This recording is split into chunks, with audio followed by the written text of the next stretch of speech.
There we go. Is it streaming now? Should be. It's showing. Yeah, there we go. Yay, you got one, you got like 30 seconds to spare. Well, I know. I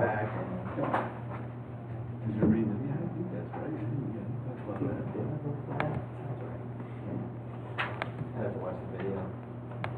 Am I in there? Then I caught in trouble. Not.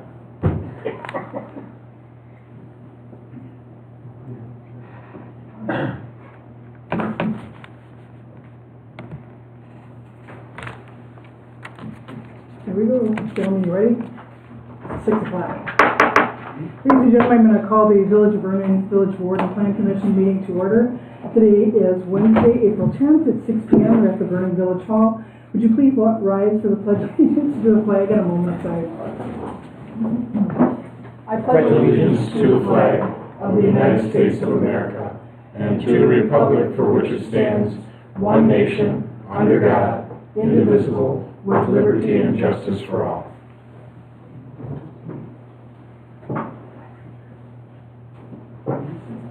Thank you all. Fred, could you do a roll call for the Village Board and Plan Commission on open meeting compliance? President Chu. I'm here. Trustee Finch. Here. Trustee Newman. Here. Trustee Millies. Here. Trustee Slotty's excused. Commissioner Nowak.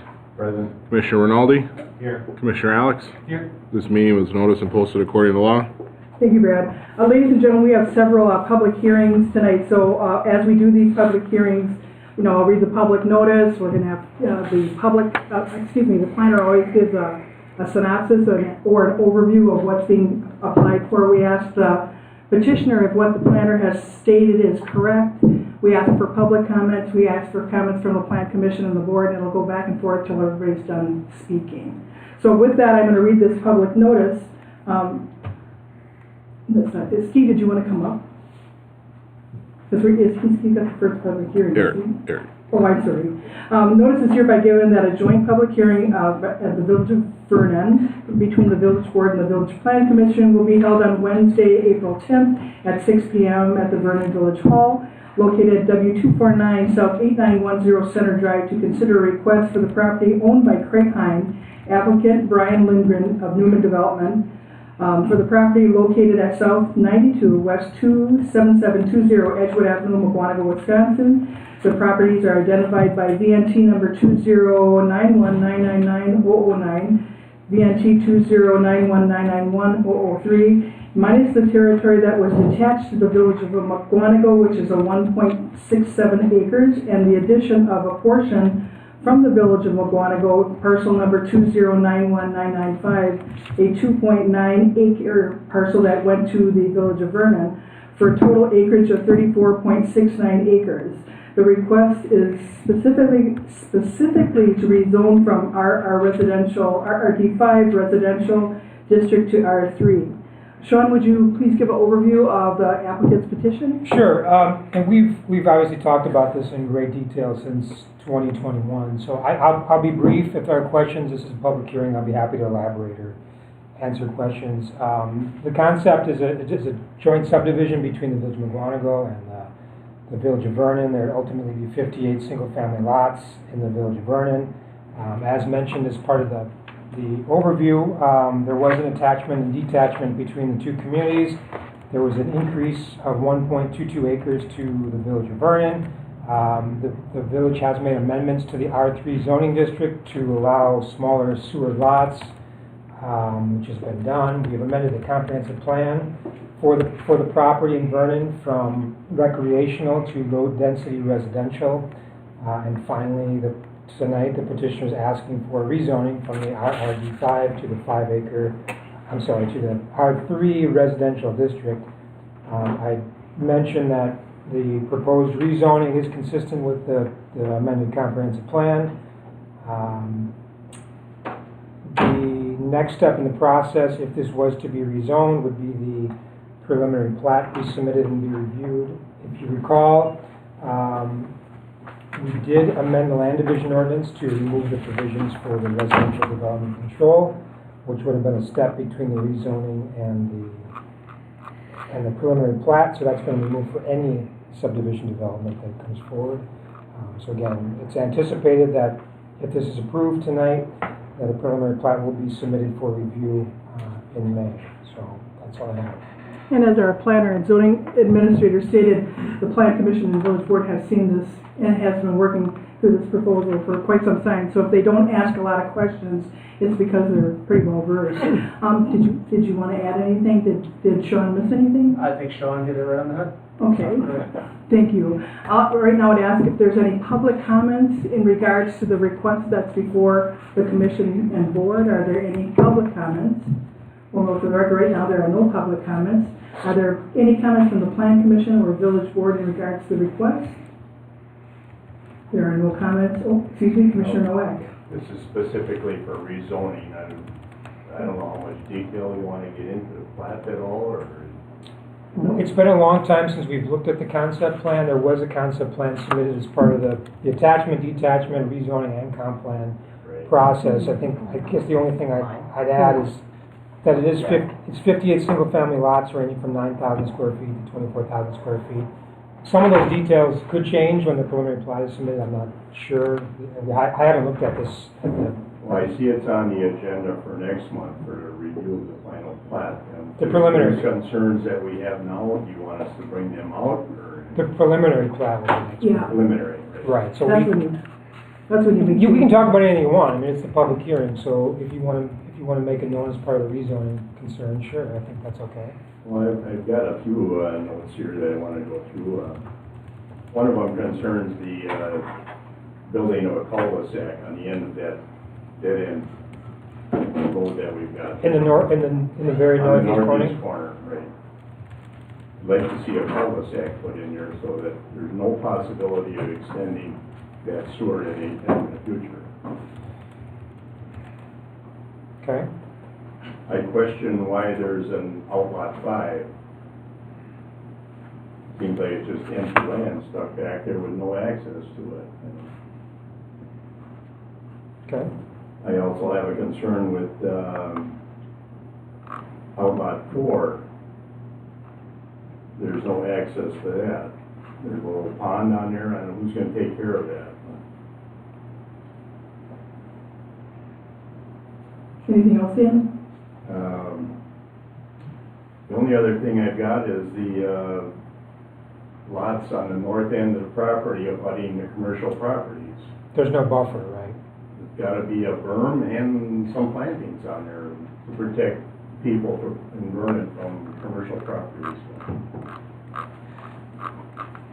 And I know you and I have discussed some of these before as well. So thank you for those comments, and I'll be certain that when we look at the preliminary plat, I put on a staff report to make sure that those are in there. And then also, just so the Plan Commission and Board know, when the preliminary plat's submitted, there's more opportunities for comments in regards to. I just thought I'd bring them up so that maybe they could look at some of this before. Ahead of time? Right, and we'll note that for the record, right, Brad? Any other comments from the Plan Commission or the Village Board? None. Are there any other public comments from the public?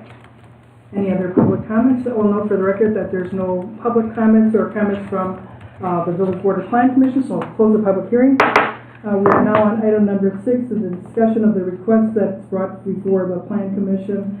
I know Plan Commission members, I'm sure you've read the planner's comments, the attorney's comments. Is there anything you wanted to discuss, or is there someone that from the Plan Commission that's willing to either willing to make a recommendation to the Village Board, either in favor or denial of the commission, the agenda item? I'll make a recommendation that we send this to the Village Board with our approval. And then, Dan, did you want to put the subject to the 2 comments of the planner stated today's date, the 2 comments from the planner? Correct. Is there a second to that motion? Second. So the motion was made by Commissioner Nowak, second by Commissioner Rinaldi. Is there a discussion on the motion?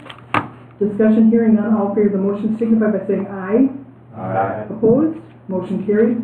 Village Board, is there a motion of concurrence to concur with Plan Commission's recommendation of approval? I'll make that motion. Trustee Millies and trustee Finch with a second. Discussion from the village board. Discussion, once again, they've seen this a lot, so. All in favor of the motion, signify by saying aye. Aye. Opposed? Motion carried. So, and you have Sean's comments, don't you? Yeah. Okay. We'll That's be all able to good? discuss the plat and the layout and stuff next meeting. Okay, thanks. Thank you. Thank you. The next agenda item we have, Mackenzie, is Mackenzie here? Mackenzie, want to come forward? This is a notice of a public hearing between the village board and plan commission. This public hearing is going to be held today, Wednesday, April 10th at 6 p.m. at the Village Hall at W249 South 8910 Center Drive to consider a request for the property owned by Kenneth Seidel, applicant Mackenzie Southwest, for the property located at South 68 West 22850 National Avenue, located in the Village of Vernon. Vernon tax key number 2019990. The request is specifically to rezone the property from RRD5, rural residential category, to residential R4 for the development of duplex residential units. Mackenzie, as I stated, Sean, our planning and zoning administrator, is going to give an overview, and we'll have you jump in, and then public comments. And the plan commission has seen this several times also. So. Sean? Thank you. If you recall, we the petitioner did made a text amendment change to the comprehensive plan to the residential business transition category. That's what this property is planned for. It's residential business transition, as are the other properties that surround it. And what that always meant was that it recognized residences in the area, but it would slowly transition to commercial uses, that as long as the Plan Commission board found them to be compatible with the surroundings. And some of the language that got changed over the last couple months by the petitioner essentially allowed new residential development to happen as well as commercial, as long as it's compatible with surroundings. So that's been done. The Plan Commission also adopted a new zoning district, the R4 zoning district, which allowed multifamily residential at no greater than 15, it required at least 15,000 square feet of lot area per unit, and excluded the environmental corridor and the wetlands as well. So that's essentially what they're asking to be rezoned to the new R4 district. And so they have a concept plan. The property's on the overhead here. You can see that's the 19.9 acre property. It's just north of, across the street from Enterprise Drive, and they've submitted a conceptual plan to go along with the proposed rezoning, which is a series of duplex units which would take advantage of the new R4 zoning. There's a total of 15 new duplex buildings. There's 2 units per building, so there's a total of 30 units, and there's also an existing single-family house on the property with a few outbuildings that would remain. So there'd be 31 units on the property. If you do the math based on the environmental corridor and the wetlands on the property, that still need to be delineated. They haven't been delineated, but as they stand now, you get 31 units based on the new R4 district and the comprehensive plan for the residential business transition. So what they're asking for is consistent with R4 as to what they're going to be, what they propose the rezoning to be. When we talked about this property at the beginning, when comprehensive plan amendments were floated and those types of things, we talked about potential mixed-use development here and something potentially commercial oriented at the road with residential in the back.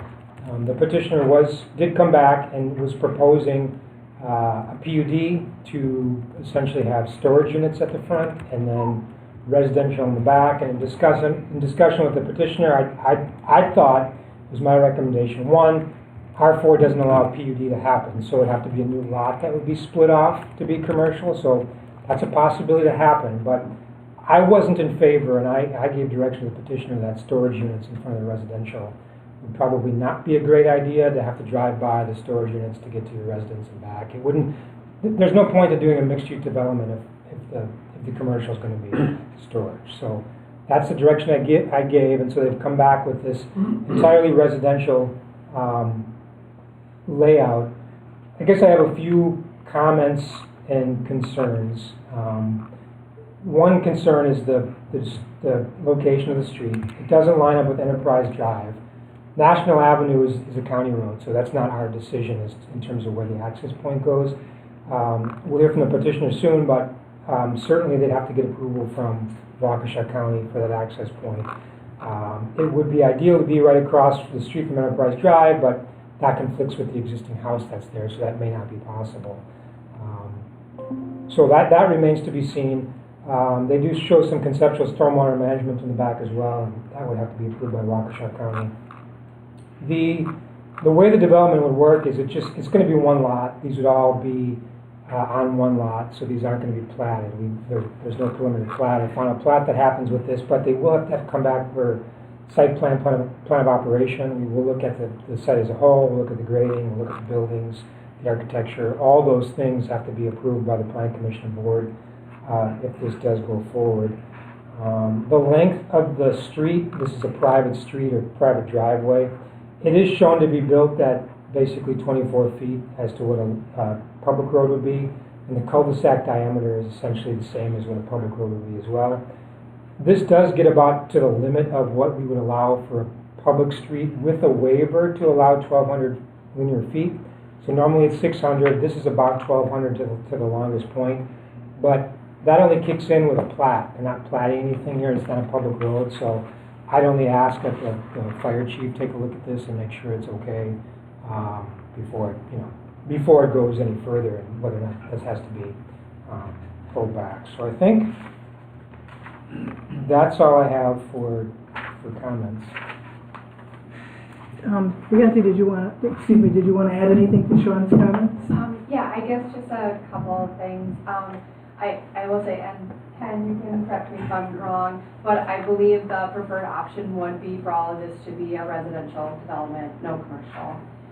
So as it's shown here, with just the two family homes, that is the preferred. And we are in communication with the county. We've received some correspondence with them. We have to have some discussions on our end here. I haven't heard, I just had some initial conversations. They have preference for the roads to line up, but he needed to have more conversations with his folks too, and that's kind of where that's at right now. Yeah, I guess those were the two biggest things.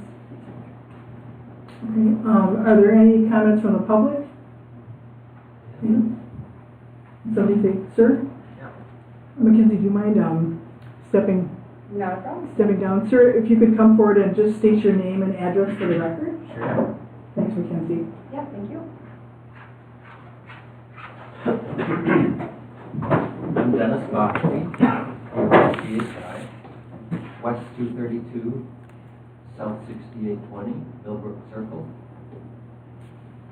Go ahead, Mr. Braschi. And looking at this, I drive around the village. I see single-family houses with nice yards, and to me, this is opening Pandora's box for the village, and I think the zoning should not be changed.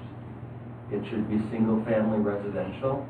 I think that goes with the flavor of our development out in the country here, and I would, that's basically my comment, is that great for single family, terrible for duplexes. I just don't think it's something. And we elected you guys in to speak for us so that our community can be rural, can be not dense, it can be single family houses, and I hope you'll respect that and do the right thing and do the zoning for single family homes. Mr. Braschi, where is your parcel? Your parcel's close to this, isn't it? It is. We are across the pond, the bigger pond, that's our land. So we are just to the left on the map. To this. That Right part. there, that's us. And Mr. Braschi, can I ask you, have you ever had a wetland delineation done on your property? Yes, Okay. yes. Did it change the, It changed from, well, it's an environmentally sensitive, our land is now environmentally sensitive, so. oh, we the can't- entire? The entire okay. thing, so we can't develop it with anything, which we wouldn't want to anyway, but, and I think that kind of sticks with the flavor of that area as well. With the, little swale going through there, the little creek, and then the, other areas, it's just single-family rural community. I think that's what we are, I think that's what we want to be, and I don't think we want to be high-density, duplex type of house. So I hope the people that we voted in will, listen to the public and do the right thing and keep it, deny this change in zoning. Okay, thank you, Mr. Bashi. Are there any other, is that Mrs. Bashi? Yes. Mrs. Bashi, if you don't mind just stating your name and address for the record also?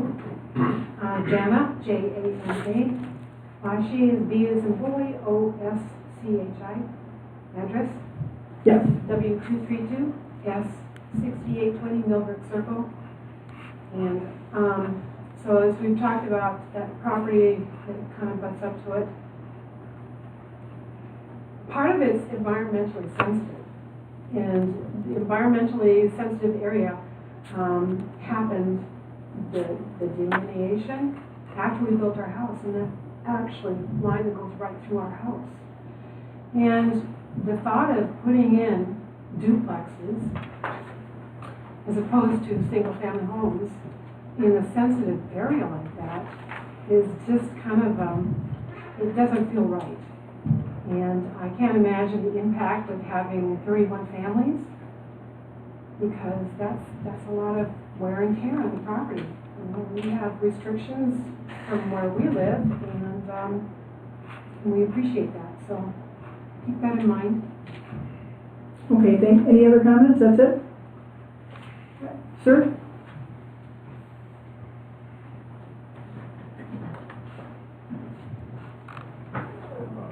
My name is Charles Perpero, excuse me, P-U-R-P-E-R-O.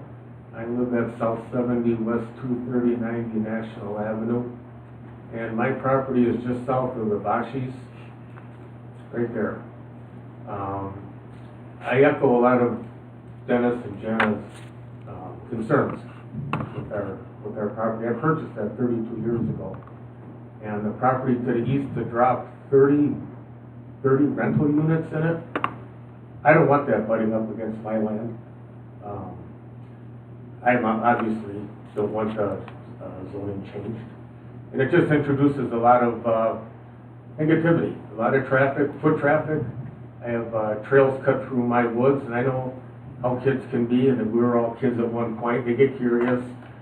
We do hunt there, we bow hunt, we deer hunt.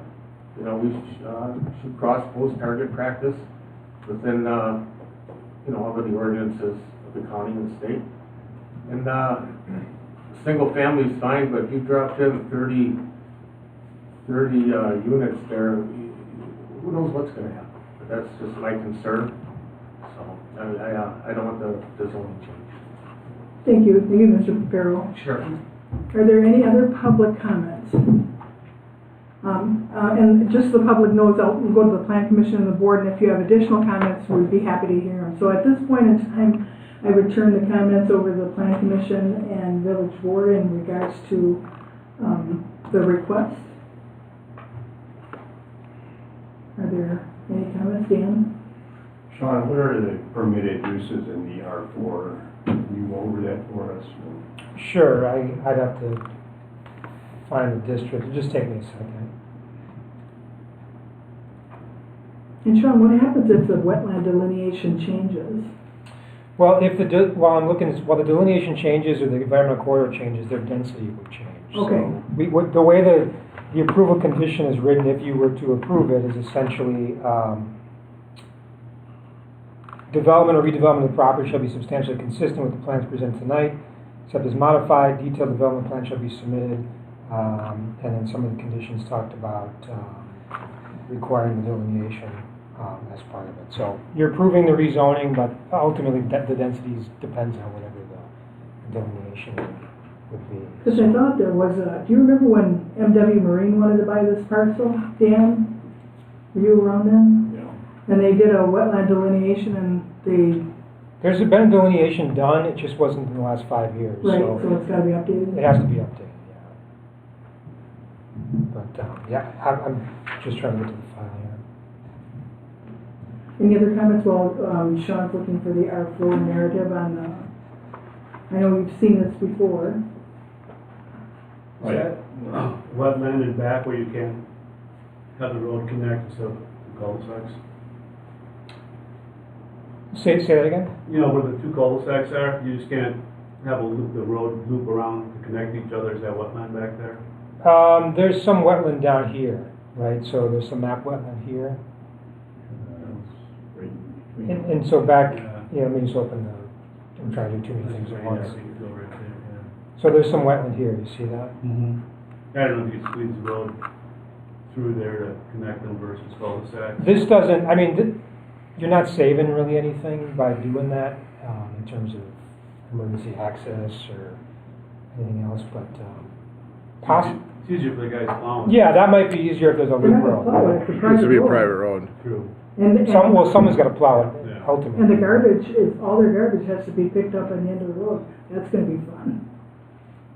Because they don't go on private road, well, who knows with the new contract coming up, but I didn't realize it was a driveway. We'll get back to you, I promise. Any other comments from the Plan Commissioner Borwell, Sean? Yeah, I'll just be a second. While he's looking that up? I guess I would like to know what's gonna happen to the single-family home out in front. It sounds like they're willing to tear it down and put up storage buildings, but what about the future? Oh, got it. And I don't know how many, no offense, but I don't know how many storage buildings we turned down. In fact, the one by the Cerny's, I think we had 5 developers want to put storage. I'm not saying I'm in favor of that, they're willing to tear it down and put up storage buildings, so what other options are there for those single-family homes? I got a question with garbage. So you said all of those dwellings, cans have to go out on Yeah, National if Capital you right see now? Faulkner Road, every one of those people have to bring their garbage up. No, I would plan on having private collection, like John's Disposal does. It's called Up the Driveway Service, so each unit would have their own private Well, that's good. garbage cans in the garage. Because they'll call the And they- village and complain. No, they'll put them right out the end of the driveway. We did develop in Greenfield a couple of years ago, and that's what we did. We don't have a dumpster area. It Right. gets all messy. They have private, a lot more respectful too, because they have private cans right in the garage. They put them out on the day of collection, and John's drives around and has the arm that picks them up. So to get to your question, Dan, the permitted uses are multifamily residential limited to 4 units per building, and then other accessory uses that are go to any residential district, like accessory buildings, family daycare homes, home occupations, yard sales, that kind of thing. So it's just multifamily limited to no more than 4 per building. If it were single-family, how many homes could be built on that property? If it was single family, it'd be based on the zoning district, and then the lot size essentially. So if it's, let's say, R1 or R2, maybe as low as 30,000 square foot lots. We'd have to we wouldn't know until they did the layout and kind of figure out how it worked. Yeah. But it'd be less than 31, given the layout for 30,000 square foot lots. Can you address the issue on the house there? Well, we'd like to maintain the house and just incorporate it into the new development and modernize it to complement the new buildings, townhomes that would be going in. So are single families allowed on the R4? No, they wouldn't rezone to R4 if they were to do single family. They would be something No, else. You talking about the the existing one? existing home that's there. They're proposing to rezone the whole property R4. Oh, yeah, That home would become non-conforming. that would be non-conforming, right? That's a good point. How do we implement our transitional zone if we've got an R4 zoning here, How do we implement the transitional zone? right? Well, again, you know, some of the things we talked about when we first heard about the project was that there's limited commercial in the village, and this is one of the areas that there's residential business transition. I made the argument that I thought it was a commercial parcel. So did I. Others said no, or it's a mix. So this wouldn't be a transition of business, this would be a residential parcel, unless something was split off the front. What I'm saying is, we planned on having a transitional zoning there, now we're taking that away. Is that correct? That's what the proposal On that was. parcel? It would be R4, it would just be R4. No business.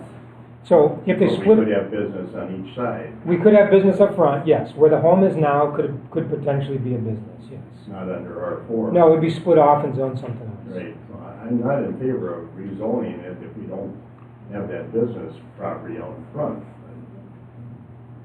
And storage, would storage units be okay No. up front? So I guess, two things with that. I feel like the storage unit thing got mentioned once and it kind of been spiraling. There's no desire on the developer's end to have any business on here. The only desire to do this is all residential. If we did have to split up a portion of the lot, you can correct me if I'm wrong, Sean, but it would have to be at least a two-step process, right? We'd have to at least initially get this first rezoning done, and then of course you wouldn't approve anything we submit to you if the rest of it wasn't taken care of. We could conditionally rezone with the caveat that a certain portion of the property would be split off for commercial and rezone to something else. Would it have to be? I guess is there any potential just to keep all of this as residential, even if it means tearing down that single-family home and developing all this as a two-family private development? That's a question for the planning That's a commission. possibility, but we're trying to approve something here tonight that doesn't include future development of more duplexes, if that's what you're referring to. So this is simply just a concept to give an idea of what we'd be looking to do with the R4. There is really nothing else we can do or should do with like furthering a design with this without knowing that we could be at R4.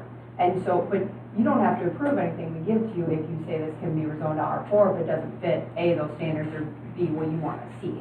So this is just like our first step to, Right. to get to that point. I hear what Dan's saying. I think ideally if I had, you know, if I had my way, I would say the ideal way to develop property would be an access from Enterprise here, and it curves off to the side and then goes down this way. And this is a commercial property here up front. And then you have your access point where it's supposed to be. The house isn't there anymore. You get your commercial up front. You get your residential in the back. And that commercial would be something other than, you know, other than storage units, something that would benefit the neighborhood. Yes. And that could be split off as a separate lot. It would have to be. So one way to do it would be to do a CSM, split that lot off for now, save it, sell it, do whatever you want with it. You don't have to develop it yourself, and then go that direction. And what's the viable life of that single-family home? And, you know, it seems like you're planning around it, but that may be torn down sometime shortly, I don't know. It's in great shape. There's a family friend that lives there with their family, so it's very functional. It makes it hard for us to plan for the future, I guess, with that there. Seeing that it's not being turned into any commercial property. The single-family home that's existing now, that's what you're talking about? It's gonna become non-conforming if we go ahead with the zoning. So would you be opposed to creating a commercial lot, and whether you develop it now or later, or sell it, and then changing the access point to line up with Enterprise Drive, and then that's sort of a win-win Right. all around. I guess we can debate the back of the property yet. I mean, we haven't talked about the duplexes yet, but that is consistent with the R4 zoning, which we kind of all knew was coming. Other comments from the commission or board at this point? Did you want to add anything, any comments at this point? I mean, you can always come back and add more, but I didn't, if you wanted to add anything? Yeah,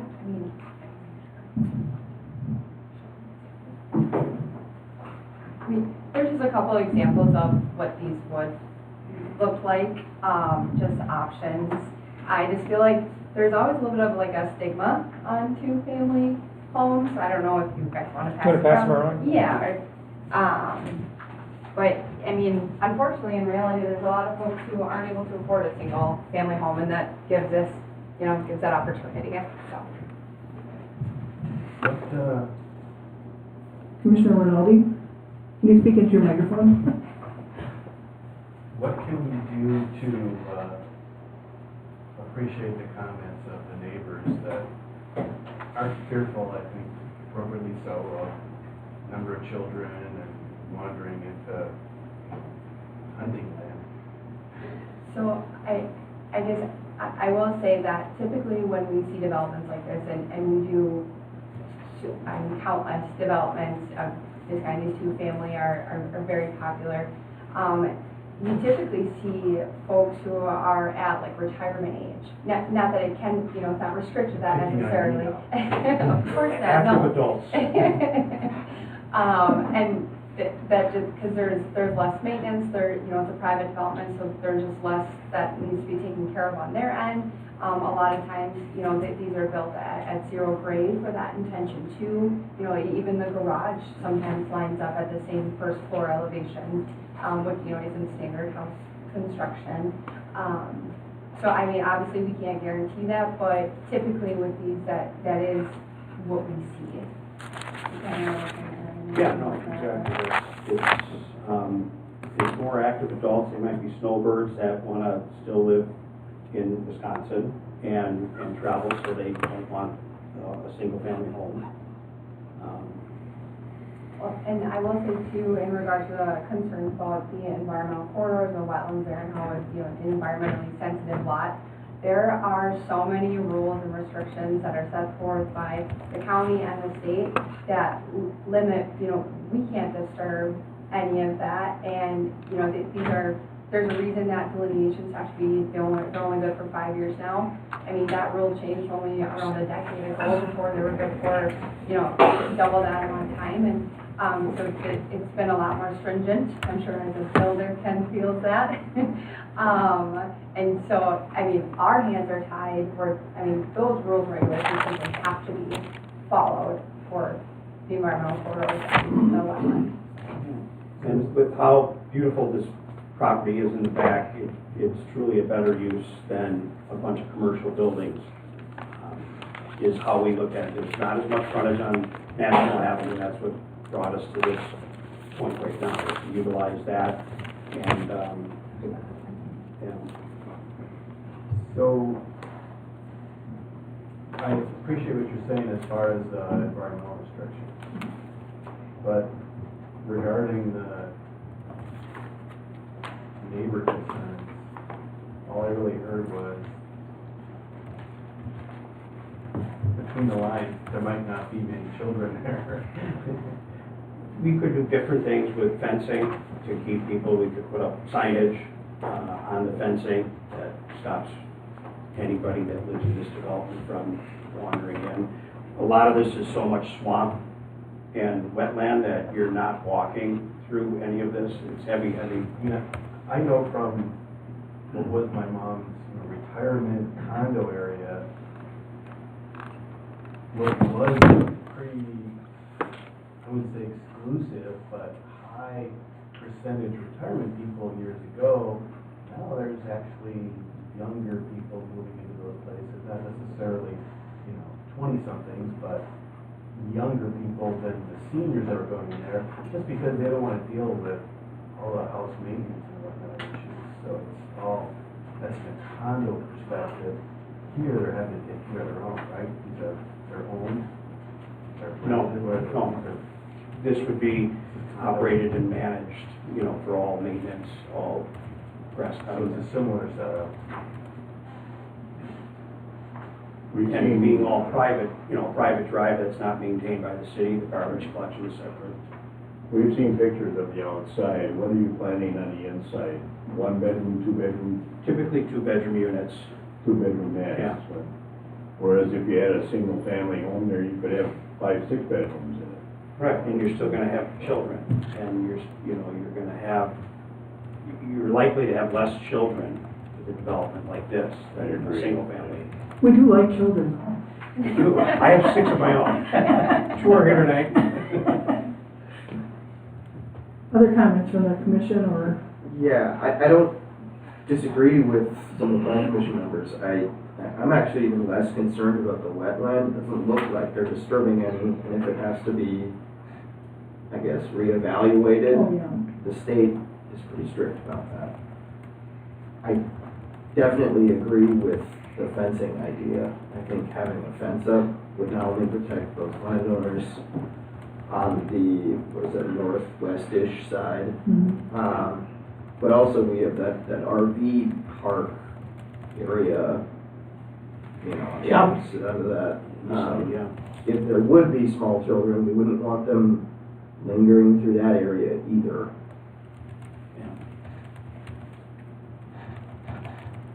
Other comments? But, the pictures you showed look very nice. I'm sure they could be, but there's no business done tonight that puts any connection to those pictures, puts any restrictions, puts any perspective. Right, we're not approving. You're not, but the next step would be where we get to say, hey, we're approving these exactly. So no, there's nothing guaranteed about that, but it does get reviewed later. That's really. Just so are these all gonna be for sale? Or are they gonna be rentals? They're gonna be rentals. They're not individually sold. At some point in time, if the owner had a mind, he could condo it at some point and sell them off individually if he wanted to. Nothing we do would be able to stop him from doing that. We'd have to get his condo plan approved from us, but I mean, you could convert them at some point if you wanted to. I guess I would feel more comfortable about if, instead of any action taken tonight for rezoning, would be to wait until we saw the division, the reworked road, and then we have a parcel to slap the R4 zoning on, and a parcel to rezone to commercial, and then do that all at once, and then move forward from there, but that's my opinion. I agree with that. The other thing I just thought I'd bring up is, no matter what, there's already an overlay on this property of, we're talking about this as a transition and it's a target zone. So whether it be their development or something else, the village has an idea of what they'd like to see. What is the density, Sean, that could be on this property if it were to be like Enterprise Drive to the south, if it were condoed out, for lack of a better word, to business condos? If they were to have that same type of drive, but instead of it being residential, it were, different contractors. Yeah, it's not the same formula. It's not like a certain percentage per unit of business. They'd essentially be able to use the whole property for buildings and parking, aside from stormwater and other things. So. Yeah, I guess the reason I bring that up is the thought is, as a village and as a commission and board, we're looking at what people want to do with their property, obviously with, in the idea that they have neighbors, but this is targeted, like we said before, for some type of commercial. It's an area that we looked at as a village to say, hey, this is where we want this to happen. So I think maintaining some type of commercial component, and I think splitting it off makes a lot of sense. And then for the neighboring property owners to know, well, it's not going to be the whole parcel that's all going to be sliced and diced into different commercial lots. I think that mixed use, at least personally, kind of solves both of those problems. And it's not necessarily a problem, but development in its nature is taking it from one thing today to another thing in the future. So I think splitting that off, reworking that entrance, I think for me personally would make a lot more sense, and having that mixed use component, whether it's in this development or in the future, to not just say, hey, this whole parcel is now residential. I think it's a good use on part of the site, but not the whole site. Other comments from the plan commission or board at this point? If they were to split off the front portion for commercial, would that have to have a separate driveway coming off of Enterprise directly? And it would, So what would probably happen is there'd be the one driveway that comes off Enterprise, it serves the commercial, it serves the residential, then there'd be an easement on it for use by the commercial parcel so that they could take access. and that's all to the county, Well, isn't that? the access point is up to the county, but the easement is something we'd approve as part of our development. I guess the one thing you should be aware of is if there's gonna be a commercial parcel, you'll lose the one single-family lot, so you have 15,000 square feet. That's no longer part of the calculation, but let's say it's a 1 acre, let's say you do a 1 acre commercial lot, you won't be able to use that 1 acre for calculation for residential, so I don't know how that works out, but. Right. I know we have to delineate the corridor on the wetland anyway, so it's all up in the air, but it's all factored in. Because I see the mixed use also. I mean, that's nice property in the back, right? You understand the home sites versus the business. It'd be nice to have, don't have commercial right along the road there. So. Yeah, and when we rezone it, we can put conditions on it that it wouldn't be a contractor's yard, it wouldn't be storage, it wouldn't be this, that, it would be something that's, allowable in, let's say, B1 or B2, but not any of those heavy users because it is part of the residential component. One other clarification question.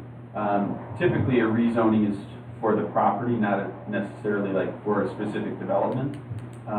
Sean, in reading it, it looks like the language is specific to what's proposed as the Cedello development.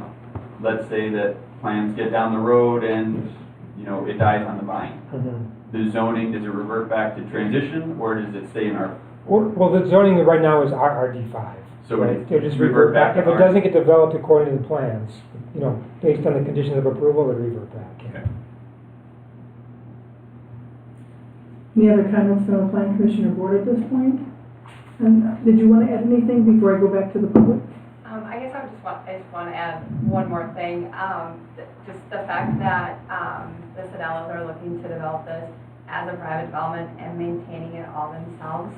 I mean, that only shines as benefit to. I mean, and I'm not the neighbor, so I understand that I can't speak on their behalf. But if I was a neighbor, I would feel more assured knowing that because it's not an individual homeowner who can handle things however they see please. It'll be a management company taking care of things uniformly with stricter standards. Mr. Seidel, did you say you have a property like this in Greenfield? We do, yeah. We just built a 30-unit, 310 units. Back half was wetland, and so we had to do more of a cluster development up front. But it turned out beautiful, and it's more of an apartment building style, but it's in garage parking built into the units, and there's sewer and water there, correct? There is. Okay. There is. Makes a big difference. Yeah, it does. That's why we were able to do that the bigger buildings for fire protection. Mm-hmm. Any other comments? Have there been any perk tests taken on this property? No. My only comment is that I'm recognizing many communities are using these pocket lots to create this very same type of developments. Wanego and City of Waukesha and Jackson, all over the place, where they're anywhere from 20 to 40 two-family townhomes. They're very mature buildings. They're not your typical old stereotype townhomes, so they're a lot more livable, a lot more a place you call home. Right. And we're not asking for any city services once it's all done. Anything else you wanted to add? Because I was going to go back to the public again. So if you wouldn't mind, if you could just, have a seat in the audience and then ask the public if they, I know, sir, you wanted to make another comment also. Mr. Papero? And you don't have to restate your name, Mr. Papero, but if you want to come up and make your comments. Yeah. How can this all be done on a private road? I know when we looked into developing land out here over the years, everything had to have the 66-foot right-of-way. With the proper drainage and ditches. Okay, so you talk about the environmental impact.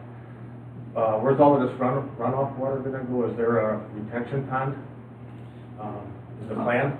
Yeah, I guess I can speak to a couple of those. Yeah, so it doesn't end up in the wetlands? Yeah, it's very preliminary what they have, but they do have a stormwater pond in front of the wetland to catch the water. They have to go through all those calculations with the county to see what's required, but in terms of your question about the private Yeah, street, when did that all happen that you? you can do, you can't do, so if you're gonna split a lot, any new lot that you create has to have access onto a public road. So they're not creating any new lots. The lot that they have has access onto a public road, which is Right. national. So whatever they do within that lot is up to them. It's just like a commercial development and with driveways and so on. This is a driveway essentially. Right, so it's one big lot with 30 rental units. That's With what their own put in driveway. a 30 family If they wanted, rental unit. if they wanted to split off lots in here, then this would have to be a public road, 66 foot right away, et cetera. Okay. On my land, there's a 100-year floodplain, Okay? and it's nowhere near the wetland. In fact, that connects to, Mr. Cedello's property. Where does that 100-year floodplain go through his land? I'm gonna take a peek. Because mine, you can see where my house is on my property line. Mm-hmm. That floodplain is halfway up, okay? I'm turning on. And it's all highland, but it's just the way it is. I don't know if the county map is slow, but there is no floodplain showing for this property. Okay. There's no 100-year floodplain. I'll zoom out to see if it shows up anywhere else, because it's not loading here. Let me look at the What Fox is the Road. assessing now? Is it Megnan? Yeah, so if you look over here, I'm away from our properties that we've been talking about, but this is what the floodplain looks like. You can see this Is crosshatch there a here. floodplain on your property? Used to be a real tiny sliver now. But there's no floodplain on the properties we're talking about today. So they took that away from my property too? So I don't know, were you I don't told know, that, Mr. I Papero, can't that- speak to What's that, that? but Were you told that you had floodplain, 100-year floodplain on your property? Oh, yeah, because when we, when the assessments come up, right, and the assessments would, go up, I'd always talk to the assessor, I can't remember his name. Cal Magnan? That's it. Mm-hmm. And he would, get the paperwork out, and he would say, oh yeah, I see that your property, you can't develop the whole thing because of this 100-year floodplain, okay? So then he would knock the assessment down, because, you're told that on averages, and I understand that. Well, I wouldn't say anything. yeah, I mean, So I was wondering where the 100-year floodplain was. I don't see it it's not showing up on the map, and these are, the county uses the FEMA's maps in terms of the floodplain boundaries, and it's not showing up. I've looked at this property for a couple of years now, and I've never seen it pop up here, so. And FEMA just redid it. For the Fox River or a lot of Right, They might have been updated. right. There you go. That from a surveyor? It could have Do you been. have floodplain on your property, Mr. and Mrs. Bashi? It's not on the county map Yeah. anymore. So it may have been updated since then. There's their house. Yeah, it's not showing up on the system, so. Mr. and Mrs. Bashi, how old is that map? I know you guys have Probably been. 1982. Okay. Yeah. Yeah. 4/28/92. So that could have been modified. Mr. Papero, do you have any other comments? Yeah. Okay.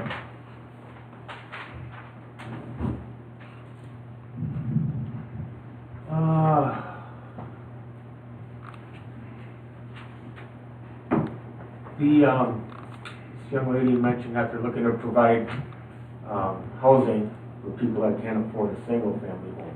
Is this some type of low-income development? That's never been discussed. I don't think we can have low development in Low-income, Vernon with no some sewer and water. government-funded property, it's a legit question, that's all. The developer that did the last development said that he was gonna put affordable housing in our last subdivision. We could ask the applicant to speak to what anticipated rents are, I suppose, but we haven't had the discussion yet. Right, that's never come up in discussion. Yeah. Okay, then just so we're clear, it's just one lot with 30 rental units on a private drive, just, okay. Potentially commercial as well. No, I think that's about it. You said the environmental impact as far as the runoff, drainage. Mhm. in Waukesha County, not that I'm speaking for this development, but the county does do a really, really good job on stormwater management and our building inspector. Just so you know that we have that covered a lot better than a lot of other communities. I did have another question, if there was other developments like this in Vernon, 30 units on one property. I can honestly tell you though, I don't know how Brad feels, but I get calls from developers all the time looking for lots that they can build multiple. It's very popular within Waukesha. You can't find a lot of them in Waukesha County. So part of the thought was, there's a new district. So there's a new zoning district, which is the R4 zoning that they're asking for. It was just developed over the last few months. And the criteria to even consider rezoning to it, to allow multifamily, which would be up to 4 units per building, would be one, it's on an arterial road, one, the plan commission would find that it's compatible with surroundings, it wouldn't disrupt the surroundings. This property in particular, because it is surrounded essentially by trees and woods everywhere, I mean, though, and I understand your concern about someone wandering into your property, and maybe a fence could alleviate that, but you're certainly not going to see the development from your property, and I don't know if anybody in the surrounding properties would be able to see it. So this might be a candidate for a rezoning. I guess the Plan Commission would thought on a case-by-case basis where it made sense to allow for limited multifamily to serve a need in the community. Even though you may not see it through the woods, you're gonna hear it, You're probably going to hear it the same way as you hear the neighborhood to your west. I understand, those are single families. I know, but there's a lot of houses to your west, and so I think there's 1 border there, 2, 3, 4, maybe 5. yeah, and there's about 4 or 5 other Right, so borders that's there. 5, and this is 30, so there is a difference. I think you get more of the traffic on National versus. Right. So ultimately, Yeah. if no decision is made tonight, ultimately the board and planning commission have to decide, is this a property that, by allowing this multifamily use, is it going to be compatible with surroundings and not be a detriment? And that's what you have to find before you rezone it. Mr. Brewer, any other comments? No, just tough pill to swallow to see 30 units going on that little postage stamp, So, okay. Thank you, Mr. Brewer. Mrs. Bashi or Mr. Bashi, I know you had your hand up, so please come forward. You don't have to state your name and address because you're already on the record, but this is Mrs. Bashi speaking. So, if you back out to where you can see Paperos in the Bashi land, there is a claim that it's mostly swamp. This is pristine, beautiful, enticing wooded walkways. We have pathways, and we have a pond that's fully enveloped in our property. And when you have these multifamily rental units, we would assume that these are families that are younger, that are saving up money, not snowbirds. They're saving up money to be able to buy their own home. And so they're going to have young kids, young families that will be invited into these beautiful woods. There are swamps, but there's some beautiful woods. And there is a liability that my husband and I are concerned about with kids coming in, walking the trails, and having full access to a pond. And this is a pond. It's not just a little, it's deep enough to drown. Mm-hmm. So there's that. As for sewer or how it perks out there, I don't know anybody who has passed a perk test. Everybody has mounds, and people in my subdivision that are right there on Millbrook Circle, they're all switching over as their sewer systems are failing, or I should say septic systems are failing, and they're going to mound systems because it just doesn't perk out. And so I'm concerned about that impact with 30 families, 31, living on this postage stamp. The idea, the density for this property does not seem appropriate for this environmentally sensitive, beautiful ground. I agree it would be beautiful for some homes, residential, but not at this density. So that's my comment. Thank you, Mrs. Bashi. Mr. Rashi, did you want to add anything?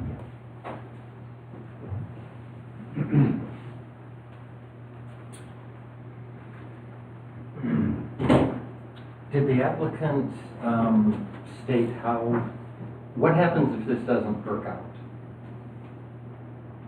Well, I'm sure. They'll only be allowed to build what the county would allow them on whatever sanitary system is legal. So if the county permits something other than a standard sanitary system, they'd be able to use that. Okay, so explain to me what they would be using. I don't know. Okay, so it could be mound systems, it could be just tanks? that need to be pumped? It's probably not going to be holding tanks. But the county does all private sanitary system permitting. We don't have any say on that. So the applicant is in contact with the county in terms of shared systems out here for that type of thing. And if they can't get it permitted, then they can't build. Yeah. But you can get a mound system on pretty high groundwater. You know, oh yeah, yeah, because that changed the demographics of Vernon quite a bit, because there's areas in Vernon that the groundwater is extremely high, but on a conventional system, you're putting that septic system on, you're building it so it does perk. Yeah. So I'm sure they wouldn't have any problem. I shouldn't say I'm sure, but they Well, probably. this is unusual or more unusual because it is going to be shared systems, right? So it's not just like a single family home that's got their one system out back. So those details do have to be worked out, and that was one of the concerns I had originally, was that there's a lot of units out here. It's got to all be private sanitary, probably shared, so they're going to have to work that out with the county to see if That's something 32 can- families, that's a lot of water, that's a lot of sewage, you know. They will have to, and the county only permits what's legal, so that remains to be seen. Okay, I just want to make sure that you understand that, you know, you're approving 32 unit multifamily development. Basically what it is. I guess I want to remind you that any of our approvals would be subject to them getting approval from the county. Right, okay. If they don't get county approval, ours falls by the wayside. So we're in a real preliminary, Oh, absolutely. I mean, what they're asking for right now is like probably the first step. and I hope that, at least the density will go, I hope the density at least goes down. I guess right now, what we're looking at is right now it's zoned for a commercial use, basically. It's actually zoned for residential, Yeah. 5-acre density, but planned for commercial use. Right, so would we rather have commercial use there? You know, would we rather have businesses with trucks driving back there, or would you rather have a residence? You'd rather have a 5-acre, a house on 5 acres. Right, but the plan allows them to rezone, the plan sets the vision, so the plan allows them to rezone to a commercial use on the entire property. So it still has to be compatible with the surroundings, right? It's got to be found to be compatible, but this could be, aside from the environmental corridor and the wetland, it could be a commercial property, like any of the properties along National Avenue. Yeah. Those are all planned for transition of business at some point. Yeah, yeah. And I understand, and I think, you know, this just got, you know, presented to us not knowing a lot. Right, you just came into the We got a process. letter saying there was a That's right. public hearing, saw a plan that was, you know, kind of scary. So we have to digest and see where we can go. Thanks, Mr. Braschi. Any other public comments? There is no public comments. Any other comments from the Plan Commission or Village Board? What direction? There was a question on potential rentals, amounts. Do you have an idea what those would possibly be? Around 1,500, 1,800 or so. Okay.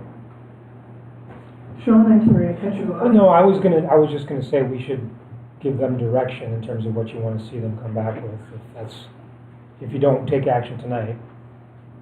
Sean, I thought you had the right idea to remove or realigning the roadway with Enterprise Drive and come back with a commercial property out in front.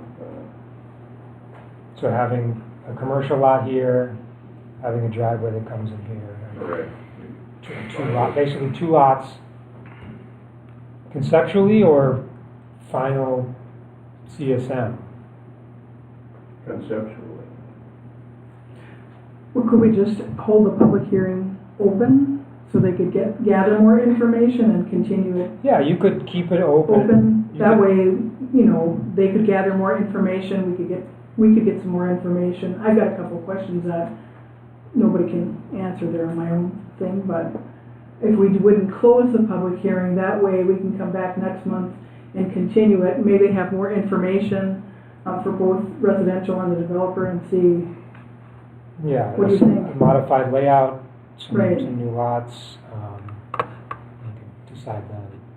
Maybe more information from the county on the sanitary systems, on the access to National Avenue. Yeah, I don't have a problem with it being not directly across from Enterprise Drive, but at the same time, it's kind of more what the county will allow. to take Well, place, too. yeah, look how close Yeah. that driveway is to the storage place on, just next to it, and then you got the single family driveway as well, that's a lot, so. I don't know, it's not our call, but. Yeah, that's what I'm saying, I mean, it's kind of what the county will allow. And I'd like to talk to Jason at the county too, because I know the county's gonna redo all of National Avenue down to Crowbar, but not till 2028. I think is a reconstruction of National, but I have questions. So would Do there, they have to have, turn lanes? XLV That could be, zoning? I don't know. They might already be in there. No, there kinda is already. There's a bypass lane there now. You should have seen the one they made me build. That's not an XLD zoning. There's a bypass lane there. That's not much. No, but it would accommodate people pulling off and in, Yeah. pulling off and in here, and then people could continue. Well, Plan Commission and Village Board, how would you feel about adjourning the public hearing till May, I gotta have the right date though. I believe it's the 8th. You're sure? Because remember. It is May 8th. The second Wednesday is May 8th. I would make a motion, just for discussion, to adjourn the public hearing to May 8th, 2024 at 6 p.m. at the Village Vernon Hall. Would there be a second to my motion? Second by trustee Newman. Discussion. In addition, we would be looking for an updated delineation of wetlands, is that? They probably wouldn't have it. I'm not sure, we do need that at some point, I don't know. Eventually. Yeah, I Those don't know. if usually that take a happens. long time to do. Yeah. You can't do them fast. Yeah. Well, if they hired, Sewer Pack wouldn't be able to do it fast, but if they hired somebody, it's possible. I don't know what the petitioner's firm is able to do. I mean, so we are in, like correspondence with a delineation company, but, it's hard because typically that that first step gets done so that we know we're okay to move forward with all these other things. Yeah, Which yes. is why we haven't taken those steps. That makes sense. I just, if I could, just offer one other comment. I guess there's been no decisions yet, but they're asking to rezone the whole property to R4. That's what the public hearing notice says. So if that isn't the direction that we're looking to go, then it might be best to deny the rezoning That'd be my at this recommendation. point, because it's gonna be different. It's gonna come back different, it's gonna have to be renoticed anyways. Yeah, that'd be my recommendation is if we're asking them to come back and show a potential commercial lot in the front, that it would be a different proposal on the table, so technically this public hearing would not, it can be extension of it, but they'd be changing it with time, so it would be better off to probably notice it as a new public hearing with a new proposal on the table, so that, Is that what you're asking, is for a certified survey map on the front parcel? Wouldn't have to be a certified survey map, I don't think you, like Well, I said. a zoning in the front and the zoning in, you'd have to. Well, eventually it would be, conceptually it Yeah. doesn't matter, but yeah, You'd have to. ultimately it would have to. So we can't really extend this public hearing then, if it's gonna change. Is that, Unless you think there's still an option that you might approve just R4 across the whole thing. I don't think that's a possibility. So in light of wanting to have some commercial as part of the development and have the access point line up, those would be some of the rationale you might use for denial of the. Okay, but I'll first deal with the motion that's on the floor. So we have a motion made and seconded to adjourn the public hearing to May 10th. And Eighth. encourage it- 8th. May 8th, and you've heard the comments from the planner and the clerk. Is there a motion, is there any further discussion on the motion? Hearing none, all in favor of the motion signify by, well, ask the plan commission, because it's, well, it's joint. Signify by saying aye if you're in favor of the motion. If you're opposed, say aye. Aye. So motion fails. Is there another motion? So we should probably close the public close the hearing. vote, yeah. Well, before I do that, any other comments on the hearing before I close the public hearing from the plan commission or the board? Is there any other additional comments? I mean, they're gonna discuss this after, but are there any other comments that the public wants to give before I close the public hearing? There's none. So I'll close the public hearing. And it's 7:09, so I'm bringing it back to the plan commission and the board. So we need a motion to concur and deny it as it sits, or what's that? The plan commission would make a recommendation to deny. Right, If they, to the if you village had board. in mind, yeah, to do that. I would so move. And based upon the criteria that the planner just stated, Right. is there a second to that motion? Second. Second by Commissioner Alex. Is there discussion from the plan commission? Discussion, all in favor of the motion signify by saying aye. Aye. Opposed, it's unanimous. Village board, is there a motion to concur with the plan commission's recommendation to dial? Motion was made by trustee Finch, seconded by trustee Newman. Discussion from the village board? Discussion, hearing none, all in favor of the motion signify by saying aye. Aye. Opposed, motion carried. So, did you guys understand what happened? And, Preparos and Sedella, do you understand that they're gonna come back? So, was the R4 denied? Yes, Okay, so now they'll come back with a new plan, yes, possibly with commercial or yes, whatever. and you A new plan with another, right. look or something. They're, what the developers usually do is they listen to the comments of the people, the public, the planner, and then they usually come up, they don't always come up with something different, but Right, they usually take those comments into consideration. sure. All legitimate concerns. Mr. Sedell, Mackenzie, anything else you wanted to add? No, and we're not, I'll just touch base with Sean here after. Okay, sounds good. Thank you. Thank you. See, the next agenda item is another public hearing. Yes, we do.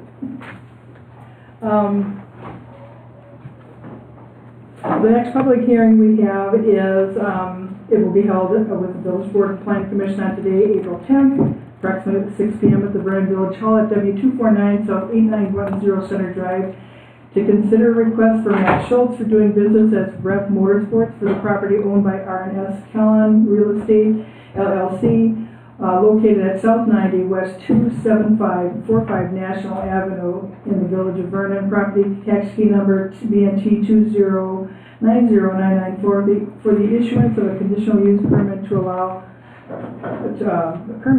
per section 322 paren 10 of the Village of Vernon ordinance for the continuation and modification of a previously issued conditional use permit for a new owner of the motorsports dealership. Mr. Schultz, what we're going to do is have Sean do the introduction, and then you can add and do the same procedure. So, Sean, would you like to give an overview? Sure, this one is fairly simple. My experience with the property was back in 2017 when I first started with the village. At the time, the property changed hands. There was a previously issued conditional use permit for the property for the Midway Market, and then also for Rev Motorsports. When ownership of the building changed, we, as policy dictates, we had them come in and amend their conditional use permit to make it a Vernon conditional use permit, as the previous one was issued for Waukesha County. At the time, the property is zoned B2. At the time, we allowed the proposed use, sale of vehicles and personal watercraft and those types of things. That was a conditional use in B2. It's no longer a conditional use in B2. However, we do allow continuation and modifications of existing conditional use permits that were issued, so that's essentially what's being asked for tonight. The petitioner is looking to operate Rev Motorsports exactly as it is. He's not proposing any changes to the site plan or operation in terms of employees, in terms of hours of operation, in terms of what they sell, etc. So I have listed those in the recommendations on page 3.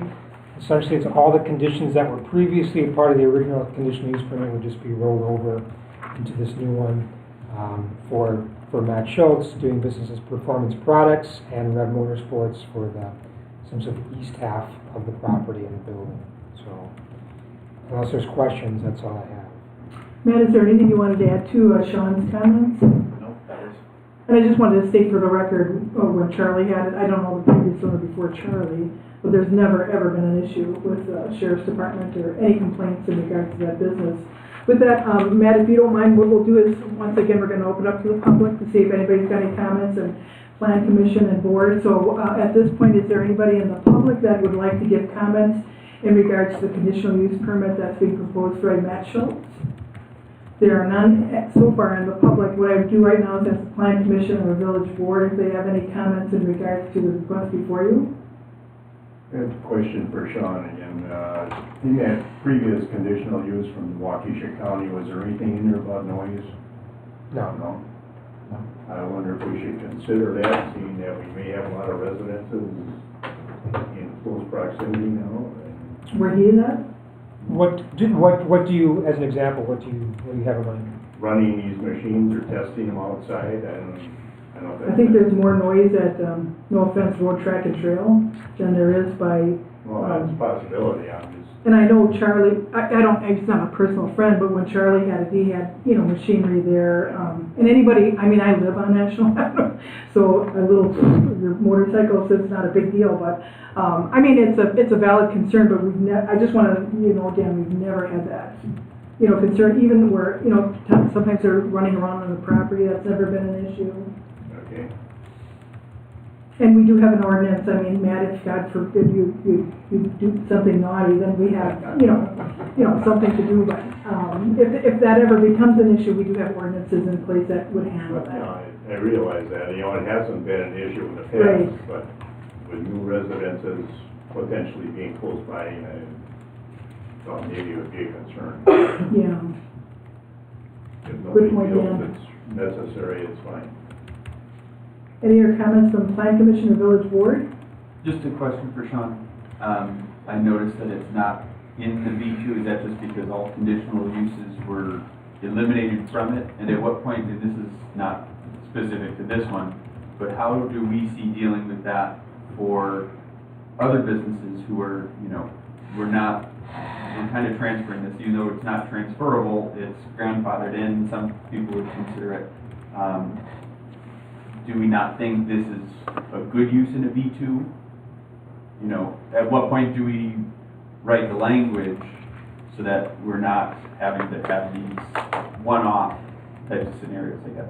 Yeah, well, when we removed a lot of uses, conditional uses from the zoning district, there was because there weren't ample conditions in there to protect. Because a conditional use is a permitted use essentially as long as you can meet the conditions outlined in the ordinance, etc. So we took them out for that mind, and I think the thought at the time was that we would add them in as people petitioned to add them in. That doesn't mean the village couldn't just decide to add them in too. So it's up to the Plan Commission or Board to give me direction if they want to add those in. So yeah, I guess it's just a point of discussion for us to know that this is kind of, we're going to have to deal with the fact of removing them, because I don't think that it should be on an existing business to have to go and write the rules for what everybody else is going to benefit from, including Vernon. Right. So I think we need to have some type of idea of how we can, bridge that gap. I know in different scenarios, sometimes Vernon has taken on that burden, and others we pass it off to, petitioners. And I voiced that in previous stuff, but again, when it comes up like this, I think it's good for us to have that in our mind to know if we can't have this type of retail business in a B2, what is in a B2? Right. Right. But just to speak to your point about the existing business have to write, the existing business wouldn't have to rewrite it because they are grandfathered in through continuation of modification. So that's never going to be an issue. We'll be able to handle all the existing businesses that have CUs because we can continue those and modify those as we need to. It would be somebody new coming for a new business into the village that would potentially have to write that new language, or we would have to write it. But am I correct in that if we had it as a mind to not approve this, even though it looks like it's just someone else sitting in the seat, we as Vernon would have that ability because it doesn't exist. Like, we're allowing it, I don't want to use the word variance, but to people's minds, like, we're allowing this thing to happen outside of the code, right? No, it's in the code, it's written in the code. There's a section in the code of conditional uses that allows the continuation or modification of existing conditional uses that have been repealed. Yeah, and I saw that language in there, but how does that differ from transferability then? Well, transferability is there's another clause in the code that says anytime ownership is changed, you have to have a new CU2, so they go hand in hand. Yeah, so if you're the property owner at the time of issuance, it's not transferable, so anybody who takes it subsequent to you has that risk of it not being applicable to them. It doesn't, even if the code, so I don't know if they take the risk, but even if we didn't have that provision, let's say we allowed sale of motorsports vehicles as a conditional use in B2, any new owner still has to come back for a CU and they run the same risk of being approved regardless, so it's the same exact process. To some extent, because there would be rules that they would know that they, like, when we were talking about the Act 67 and conditional use side of things, they would say these are the concrete rules that we have to follow, as opposed to, well, the last guy did it, and I'm going to do it the same way the last guy did. You follow the same rules that were in place at the time it was originally issued. Yeah, and that's transferability. But if we're saying it's not transferable, like, I guess we don't have to belabor it in this, because it doesn't, but I want it to be something that everybody thinks about, because last month, I think we had a golf course one, and golf courses don't exist. So if golf courses were able to, to change ownership from one ownership group to another, in my view, if it's not transferable, it opens up, hey, I don't know what my ownership rights are as a CU holder. So you want to make them transferable? Is that what you're saying?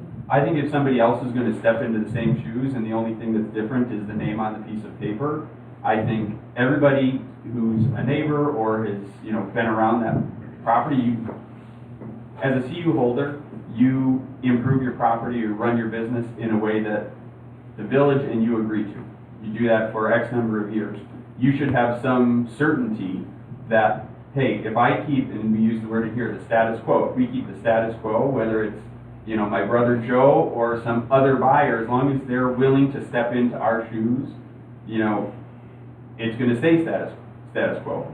The other thing that kind of scares me from a personal property rights type of perspective is something that Dan kind of referenced in one of the clauses. It talks about the village having a 2-year review, and it has what seems like a mundane clause about compatibility with neighboring uses. Dan just mentioned, well, we have a big development that's going in behind it. Again, it might not impact this one, but what if you run your business generationally for 40 years, and then, well, we want to have a subdivision next door, and all of a sudden having a motorcycle shop next to it, you're going to have new residents that come in and say, well, I don't want to live next to a motorcycle shop. What property rights does that person have to say, hey, I've been here for 40 years, Yeah. You know what I mean? I think the logical person though would say, well, they were here first, Yeah, and that, like I said, it's one of those things where it's a mundane clause in there, but as a personal property rights type of mindset or a CU holder mindset, that's a scary thing to know that language is there, because if language is there, it can be used when it's wanted to be used. Right. I'll just leave it at that. So just very, very quickly, the previous leadership in the village, and I know the village attorney has, basically recommended or wanted to have language in all of our conditional uses that said it's not transferable. That was the direction, that was the plan commission and board agreed at the time. I know there's a different composition on the plan commission and board now, so that's something as a policy decision that have to be talked about. It has nothing to do with man, because my other issue Right. too, and I don't disagree with you, is the churches all have conditional use, and I saw that little church across the street from you spend thousands and thousands of dollars. I mean, they made a little bit of change, but on their CU, so, that's something I would like to talk about in the future, but it has nothing to do with you, man. So if you're, for the staff, my concern is item number 9 in this conditional use. The language is, the conditional use permit shall be reviewed every 2 years. I take issue with it saying it shall be reviewed, because I think as Vernon, we don't review it. And if there's something that says the petitioner shall or the owner shall, it's a they better do it or else. So that's one issue. conditional use permit shall be reviewed every 2 years by village staff in order to determine conformance with the provisions of the permit. I think that's good. We're gonna review to make sure you're holding up your end of the bargain. But then it has the extra clause of, and compatibility with adjacent uses. So that second part speaks to Dan's question Yeah, about that's- noise. And so if there's a noise problem, we have a mechanism to make sure that everything's on the up and up. Yeah, and I agree with if it's viewed and read in that sense of, hey, you need to be a good neighbor, as opposed to, I don't think that a motorcycle shop is conducive anymore because we want to have, $400,000 houses next to it. Compatibility with adjacent uses, I think, could be read as saying, well, that's not compatible with how we want to develop this land, so therefore, we're not going to allow you to take on this, I'm going to call it transfer, because I see it as being transferred, however you want to say grandfathered in.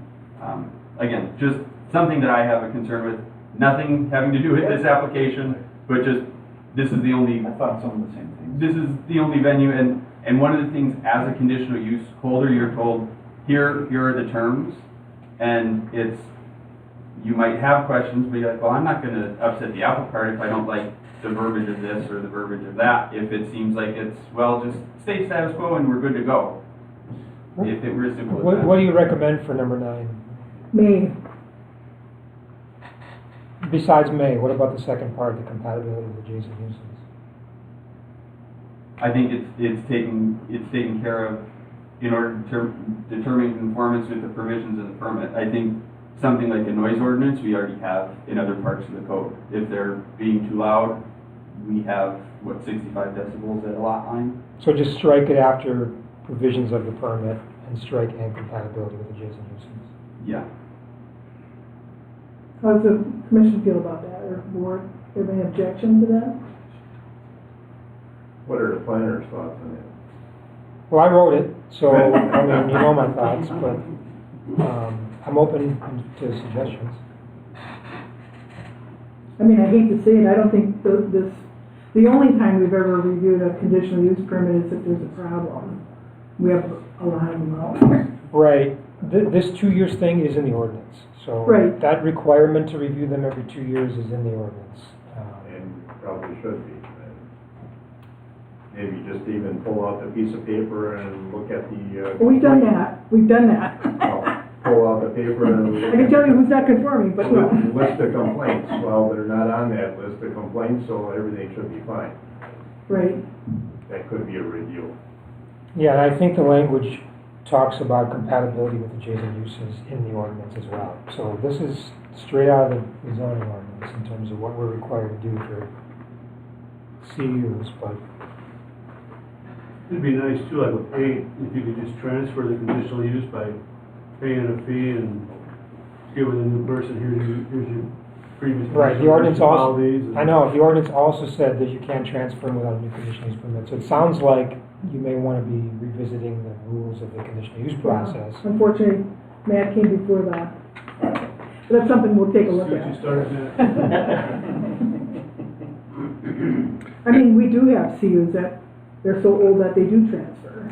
And I think too, the wording, being fairly new to this, is that I think the wording and the recommendations from the village attorney and the village planner, while we don't take a lot of enforcement action on our CUs because we have a lot of great CU holders in the village, they're more put in there in that just in case category. You get like President Shu said, a CU or somebody who's operating a CU and they're not following the CU or they're really creating a nuisance, to have this power and authority to take that action to get the CU removed or,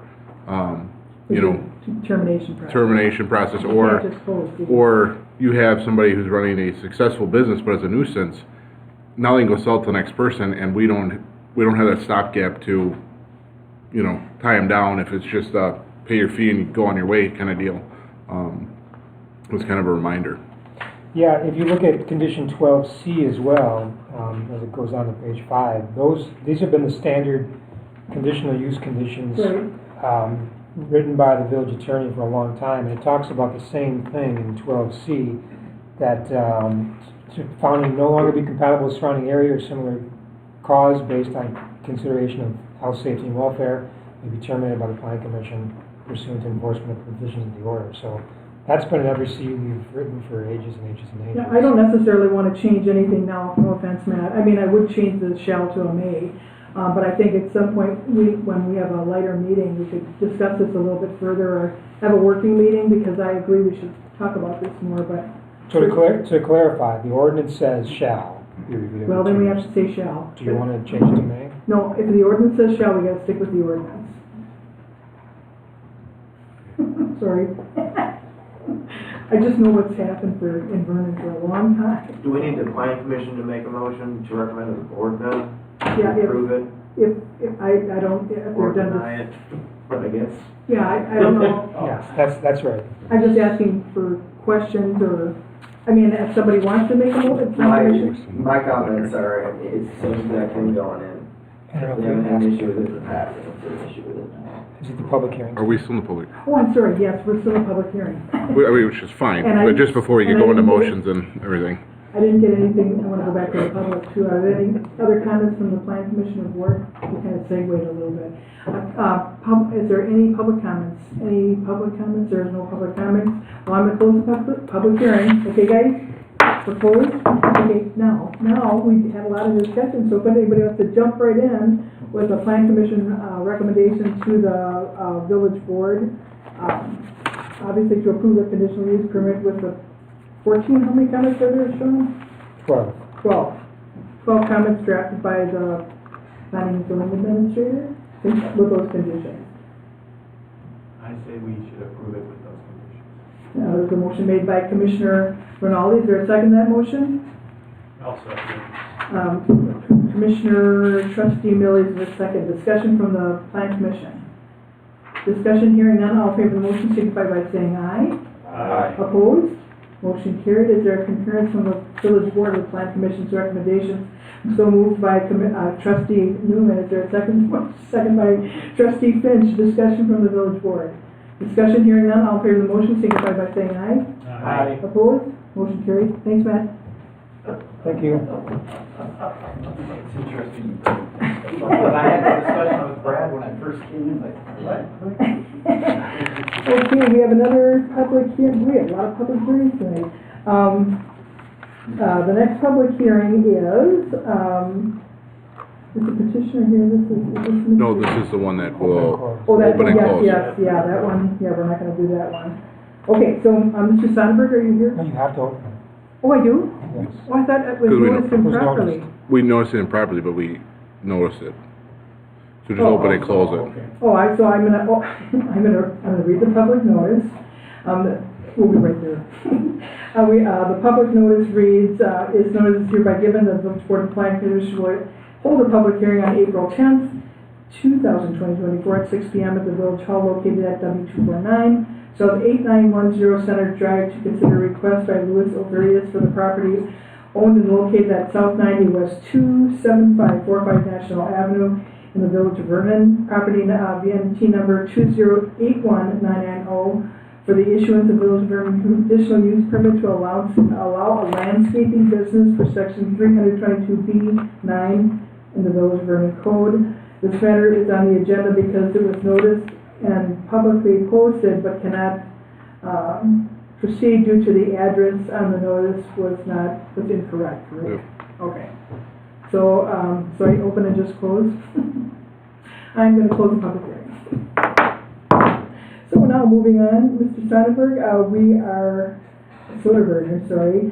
This is a request for Mr. Soderberg for the property owned by Donna and Donald Soderberg located at South 88 West 27735 Hidden Lakes Drive in the village of Vernon, property tax key number 20901026 and VNT 2090132206 to approve a conditional use conditional use permit to combine the lots. Sean, you want to give an overview of this request? Yeah, sure. If you look on the overhead, these are the two lots in question in Hidden Lakes. The west lot here is actually a platted lot in the Hidden Lakes subdivision. The eastern lot is not. That was excluded when Hidden Lakes was first platted and developed, along with some of the lots on the south side over here. The petitioners have a house here, which is not part of the lots that are being combined, but they also own these two lots, and so they'd like to combine those two lots. The issue originally was as the CSM lot had a restriction on it that essentially said that whoever owned that lot had to own this lot as well, so, which they do. And the reason being is there was a restriction on it that essentially said that you couldn't build structures on it, or you couldn't do a sanitary system unless the state approved the sanitary system and Waukesha County released the restriction on the CSM. So there was a mechanism for release of restriction. The petitioners did obtain state approval for the sanitary system and had Waukesha County release the restriction, which was recorded at the end of last year. So that's all been done. There isn't anything in the way now for actually building on that lot, but they want to combine Lot 9 of Hidden Lakes with that lot of the CSM, which is allowable. So that's what they're asking for. It meets the comprehensive plan. It's larger than required for a typical lot in zoning as well. So I don't have any concerns. We did have a few comments, technical comments regarding the CSM from our surveyor that had to be cleaned up, but this could be approved and that can be cleaned up before it's signed and recorded if you had a mind to do so. So that's all I have. Thanks, Sean. Mr. Soderberg, did you want to add anything to Sean's comments? Did we cover everything? You got it all. Okay, Plan Commission, we've heard Sean's comments, and this seems pretty simple. And that there were a couple, remember Sean, a couple lots that had that delineation from the county? That have been, the restrictions were released on the south side of Hidden Lakes there, yeah. Right. So at this point, I would be looking for a Plan Commission, either denial or a recommendation to approve the certified survey map request of Mr. and Mrs. Sonnenberg with the, how many conditions, Sean?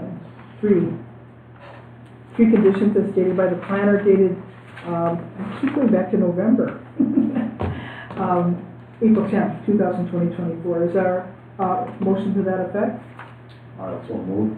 Is there a second to the motion? Second. Second by Commissioner Rinaldi. Discussion from the Plan Commission? So how big's that lot gonna be then? 1.56 acres. Combined it two? Nice lot. It just looks bigger on the map. Further discussion from the Plan Commission. Hearing none, all in favor of the motion signify by saying aye. Aye. Opposed? Motion carried. Is there a recommendation, is there a motion to concur with the Plan Commission's recommendation of approval for the certified survey map as stated on the agenda with the conditions as stated in the motion? Good. Trustee Finch, motion to approve and concur. Is there a second to the motion? I'll second. Second by Trustee Millies. Discussion from the village board. Discussion, hearing none, all in favor of the motion signify by saying aye. Aye. Opposed? Motion carried. You're done. Thank you, kids. So you have the staff report and technical comments for your surveyor? Do you have that? Yeah, I'll get it back. He knew this was, we guys would do some more stuff, so he knew it was coming. Okay. So then what's, well, I'll tell you what's Yes. next step's gonna be to get the proper paperwork together, so, thanks, guys. Thank you. Okay, the next agenda item, Josh Van Valen. Josh, are you here? Do you want to have a seat? Sure. This is a request for Josh Van Valen for the property owned by Josh and Grace Van Valen for the property located at North Lake Road in Waterford for approval of extraterritorial jurisdictional plat. And this is not my favorite subject, so Sean, I'll defer to you. Yeah, so since becoming a village, we've had a few of these extraterritorial plat reviews in the town of Waterford. This is similar. This particular one, the map's not here, but let's see if I can find it. This is Racine County map. Right about where your mouse is. Yeah. Right here. Yep. Yeah. So it's about a mile south of Vernon's border. We review these a mile and a half south. As I've mentioned previously about these, you're not allowed to deny them based on density or zoning or land use or all those things unless you implement extraterritorial zoning in that community, which we do not. You can look at land suitability and other things, and also look to make sure it meets the standards of our land division ordinance, which what I looked at when I looked at this to make sure the lots are being created on a public road, which they are. They're all normal shape or a typical shape for a lot, and that they have at least 66 foot of frontage as would be required by Vernon. So it meets all those standard conditions. I think I have, Two conditions. yeah, a couple of just minor corrections, 2 conditions and just a couple minor corrections, which I think the petitioner showed me that the signature has already been corrected, and then the environmental corridor should just be, the entire property is environmental corridor in this case, and they're doing at least 5-acre lots, which would be similar that we'd allow in Vernon, but just note that on the property that's environmental corridor, and so that's all I have for recommendations. Question, Mr. Van Dalen, is there anything you wanted to add to Sean's comments? No, not really. I mean, I think you kind of got it all. Like, I'm trying to rezone it to the C2 on there just because I want to keep the property as, you know, as good as I can back to the nature. It's been in my family for a long time, and I want to keep it as preserved as what I can, you know. And eventually I'll end up probably selling off that right acre, or the right lot on there to one of my friends. So, but I want to keep it like I can and eventually get back into making maple syrup, which is the old maple stand, is what it is. Did the town of Waterford already approve it? I have approved, Racine County has approved it, and Town of Waterford Planning and Rezoning Commission has approved it also. So I've got approvals from all 3 of those so far. Okay. So, purpose of what we're doing. Well, the purpose of what we're doing, and We're a big village now, so we gotta have these poor town people come to us and grovel. the right is reserved in the statutes for villages and cities and surrounding towns, so that when you grow, and you're looking to grow, and you have planned improvements that go out beyond your borders, and you're looking to annex land, and you want to make sure that the land is being divided and developed properly so it doesn't screw up your plans to grow as a village or city. I don't know of any plans to grow village boundaries. Vernon cannot go It's a into different county, it's a different county altogether, so, we'll see more of these as development happens, but there's not a lot we can say unless we find the land to be ultimately unsuitable for whatever reason. If you're trying to divide a whole wetland property, Did we initiate this action, or did you request? he had to. It's a state statute. State statute requirement. Unless the village would pass a resolution and record it that says we rescind our extraterritorial plat review in Waterford. So we have to do it unless we rescind it. I wasn't either. Know your property, but when they're aware of it, they get really cranky. Well, just for the sake of discussion, I make a motion to recommend approval to the village board, subject to the 2 conditions as stated in the planner's comments of April 10th, 2024. Is there a second to that motion? I'll second it. Seconded by Commissioner Trustee Millie. Discussion from the Plan Commission?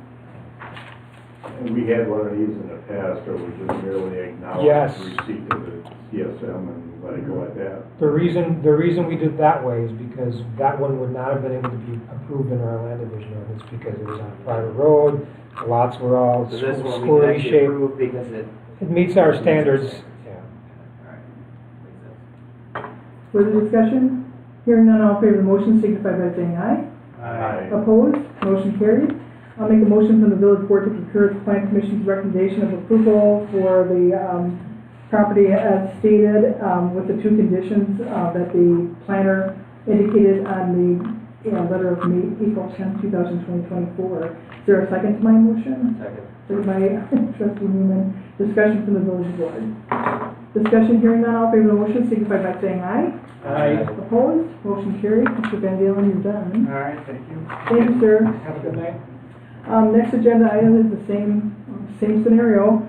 Mr. Jensen's here in a amazing little town and has to come to the mighty village of Vernon. Maya culpa. Sorry. Sean, I'm sorry. The next agenda item. Yes, let me just read it professionally. I'm sorry. A request of Mr. Charles Jensen for the property owned by John Jensen for the property located on Jensen Parkway in the Vernon for approval of extraterritorial jurisdictional plat review. Sean, can you give the Plan Commission? Yeah, so I this is exactly the same thing. This is about just over half an acre south of the village, a little bit west of Big Bend Road. There's the property. It is about 9.81 acres. There's going to be a total of 4 lots, one 9.81, there's a 1.52, and 1.56 acre lot. Again, this configuration, the fact that it's on a public road, that it has at least 66 foot of frontage, all meets the requirements of our land division ordinance, so this is something that could be approved by the Plan Commission. There's some few wetlands on this one that have been mapped and delineated. That's all I got. For the just sake of discussion, I make a motion to approve the certified survey map as stated on the agenda with the two conditions as stated by the planner dated April 10th, 2024. Is there a second to the motion? Second. Second by Commissioner Nowak. Is discussion from the planning commission. Discussion, hearing none, all in favor of the motion signify by saying aye. Aye. Opposed? Motion carried. Make a motion to concur the planning commission's recommendation of approval of extracurricular plat review with Mr. Jensen with the two conditions as stated in the planner's review for April 10th, 2024. Is there a second to my motion? I'll second it. Second by trustee Finch. Discussion from the village board. Hearing none, all in favor of the motion signify by saying aye. Aye. Opposed, motion carries. Let's see. Our next agenda item, I just wanted, just real quick, we don't have to do a documentary, but does anybody, I mean, you saw two now that just came before us because of extraterritorial. Did anybody have questions for Sean? Why are we looking at these? Isn't that a way? That's why I went to the village board and said, you know, and then they I went, can see if they're putting in a new subdivision, it's gonna be a lot of traffic coming. but our even, street. what- Even then, it's, Even we have no- it's all or nothing. we have no You do all authority. CSMs and plats or you don't. But you have no authority, well, don't, like I said, you're never gonna be planning public improvements in Waterford. So you're gonna be looking at land suitability and whether or not it meets our plan division ordinance, and that's it. That's all you're looking at. If someone proposes a prison, for instance, across the border, you can't deny the land division because of the land use. You just don't have the authority to do that. and I think of all the Vernon residents that had to go to Waukesha, Big Bend, Muskego, for, I'm nowhere near that municipality, especially if it's a city, it's 3 miles in here. Well, if they were building a dam down there or something, it's gonna affect us, or. What authority would we have over? Well, if you found the land was not suitable for the land division and if it wasn't suitable land, then you could deny potentially. Well, how can we get rid of this? Well, you know what, I just want you to be aware of it. When I did talk to Waterford, and they're gonna see if we can come up with something that, I mean, because the only thing the board felt strongly about, not that they, wanted to, look at, make any changes to a plat per se. Right. They weren't interested in certified survey maps, and a border agreement's almost futile. I mean, there's no reason, it's in a different. It's just a cooperative agreement. Oh, yeah, but that's something that, I just wanted the board and planning commission, if they needed to ask any planning question of extraterritorial review. But what I'll do in the meantime, if they don't have questions, I know, I talked to the state, and the DOA has some really good cooperative agreements, because we do want to get along with Waterford. I just don't want to waste our time with stuff. So are you saying that the cooperative agreement would essentially say, we'll only review these if this, and this? Right. Eric from the DOA sent two really good, and she, and the town chair over there is talking to her village board, town board, to see what they'd like to do too, but a full-blown border agreement is very expensive, super expensive. So these are like a Reader's Digest, they kind of get to the crux of what both municipalities. But Sean's better explaining extraterritorial plat review than I am. Jeff, stay away. Yes. He said it was approved by Racine County. All towns. Yeah, so, Yeah, because of their subdivision ordinance. Remember us? yeah, I know. Well, I think he was talking about his. But who are we to say you gotta do something different? Yeah. Right. You know. Unless we were growing and we planned something in that area, it doesn't make sense for Vernon because I agree. we're not going beyond our boundaries. Oh, and no offense, I remember what Mike went through with his CU, and those people in Racine were having, just a field day at the conditional use permit, and it's a permitted use by right next door to them, and it's like, oh my God. I know, sorry, I'm off that soapbox now, so that's for another day, but and I don't have any president report, so I would ask the plan commission if we could table the October 11th minutes, but I would make a motion to approve the November 8th, 2023 Plan Commission and Village Board minutes. Is there a second to my motion? I second. Second by Commissioner Novak. Discussion from the commission, plan commission or board at this point? Hearing none, from the plan commission, all in favor of the motion of approval from November 8th, signify by saying aye. Aye. Opposed? Motion carried. Village board, is there a motion to concur of approval for the November 8th minutes? Moved by trustee Finch's hand and trustee Newman's second. Discussion from the village board, discussion, hearing none, all in favor of the motion, signify by saying aye.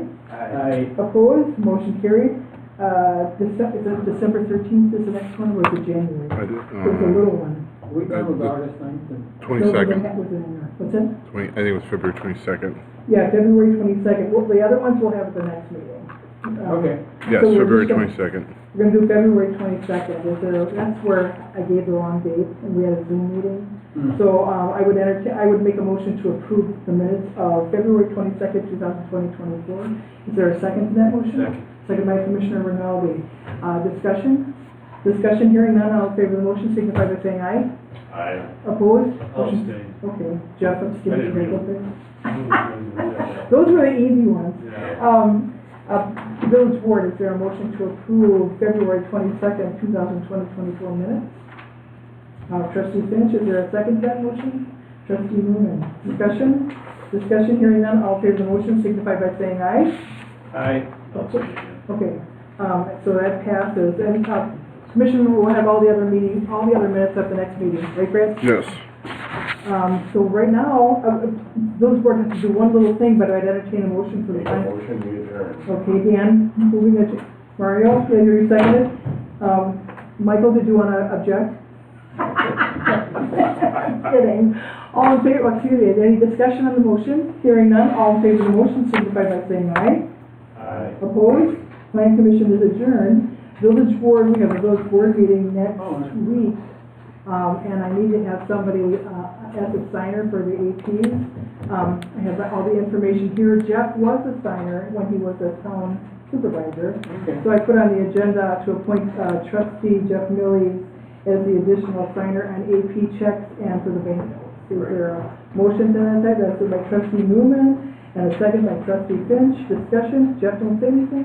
All in favor of the motion, signify by saying aye. Aye. Opposed? Motion I'll carries. abstain from voting. Entertain a motion for the village board to adjourn. That was, Dylan made that motion, it was seconded by Gary. Discussion? Hearing none, all in favor of the motion, signify by saying aye. Aye. Opposed? Motion carried. Thank you, gentlemen. Sorry that was a long meeting. And sorry about that soapbox on extraterritorial.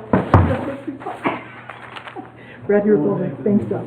Oh, I just gotta get, well, Jeff's gotta sign, right? Or